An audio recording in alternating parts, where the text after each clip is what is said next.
Kaninang umaga nag-harvest sila at pang-apat na harvest nila. Yung unang harvest namin, dito kami, is ito lang yung kinuhaan namin, nakakuha kami ng 1.2 kilos. Dito. 1.2 kilos. Sa setup nito ng isang mushroom house, more or less mga 24,000 per isang ganitong mushroom house. But ito kung naging kabuhayan ng mga barangay, more or less 300 to 400% ang kanilang magiging kita dito. But ito ipoporma into cooperative, no? So para ang purpose nga dito, kumuha dito ng 3 team bawat barangay. So pumili kami, which is the senior citizen, women's group, single parent, o out of school youth. So sila yung 3 team ng bawat barangay na dapat mag-manage nitong proyektong ito. At doon may mga magaganap na seminar, tuturuan sila. Di basta-basta nag-aalaga po ng oyster mushroom. Kala natin napakasimple siya, pero ito ayaw nito ng ang bawat nagmamanage ay nag-aaway-away. Nakaka-epekto ito sa negative energy na nagmamanage. So nakita natin kaya maganda yung naging resulta nito. Yung mga nagmamanage dito ay maganda yung kanilang relation. So ayan resulta.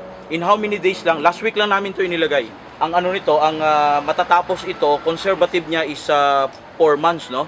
4 months siya, conservative niya, so para kitain mo yon. Pero pag dumating ng 6 months, this is already bonus. 4 to 6 months to eh. So bonus na yung huling mga buwan. So kaya napakaganda yung yung livelihood na binigay ni Congressman sa mga tao. This is only grant Bigay lang to sa mga barangay, 100 barangay. Ang ibig sabihin ng BMB, Barangay Mushroom Venture. Okay, bakit tayo nasa loob nito? Ang tawag dito, Mushroom Grower Depot. Ito ang depot. Tawag dito depot. So, mushroom grower, Barangay Mushroom Venture, nag-venture yung mga kada barangay. Yan ang nila. So, sa susunod, magkakaroon tayo sa, alam ko, ipinlalagay ni Congressman at ni Mayor sa harap ng City Hall. Yun ang magiging parang isang pilot ng depot na nandoon. Pwede tayo magkape-kape habang nag-uusap doon sa harapan ng City Hall. So, hinahanapan natin magandang lugar doon. Ang katandem dito, which is Department of Agriculture under Director Santa Catalina, and then Honorable Congressman Vergara para sa kanyang loan district, and then sa PhilTao as project implementer, ako po yung pinaka-signatory o implementor, Brother June Guerrero.